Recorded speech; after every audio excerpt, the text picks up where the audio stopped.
Dr. Laura Downey talking this month about how not to raise a sociopath or narcissist, what we call a personality disorder. And this week I want to talk to you about how to do that by focusing on your relationship with your teen and less on the teen.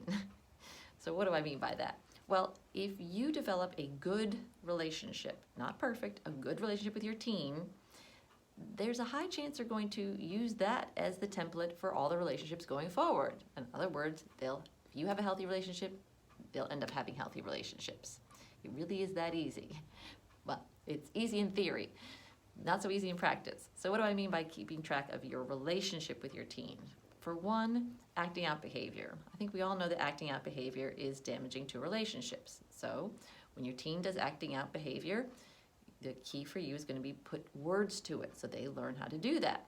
Instead of shouting at them for the acting out behavior, getting into a big argument, say, excuse me for a second, but it sounds like you're angry about something. And if you could tell me what you're angry about without shouting, I might be able to help you. But just kindly, calmly put the words to it. But same with you, right? Relationships are two-way. If you act out at some point, it's going to be imperative that you go back to your teen and use the words. We all make mistakes. So go back and say, hey, I'm sorry that I yelled at you. What I wanted to say and wish I had said is that I'm angry that you continuously leave a mess in the kitchen. Okay? So talk through your emotions. What's the other way? Autonomy. You got to respect each other's autonomy. I think we can all agree that in a healthy relationship, we respect each other's autonomy. Well, what does that mean? Well, that means when your child makes a decision, you, instead of undermining it or taking over, you want to let them have it. The only two exceptions here at this stage are loss of life or limb or illegal problems. Anything else, you let them make the decision, you let them fail at it or succeed, but you let it be theirs. Okay? That's autonomy. But you also have to be autonomous, right? So if you're the parent who's so passive and does whatever your child wants whenever they want, think again. You're just teaching him how to be someone's puppet. You have to be honest with your child. I'm so sorry, I can't take you to the mall. I have a lunch set up with a dear friend that I don't want to miss.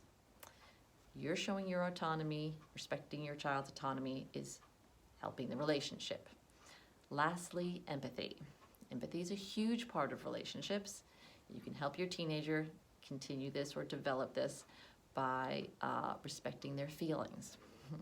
Okay, I can't tell you how many parents come in here and they're like, well, he shouldn't be angry or he shouldn't be sad. It's ridiculous that he's sad about missing a homework or he's not sad about a bad grade. If your child has a certain feeling, there's nothing worse than taking that over or undermining it. Simply let them have their feelings. Okay?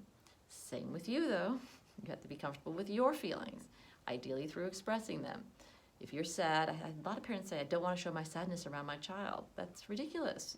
You want to show your sadness around your child, that's fine. You want them to understand sadness is normal, as are all emotions.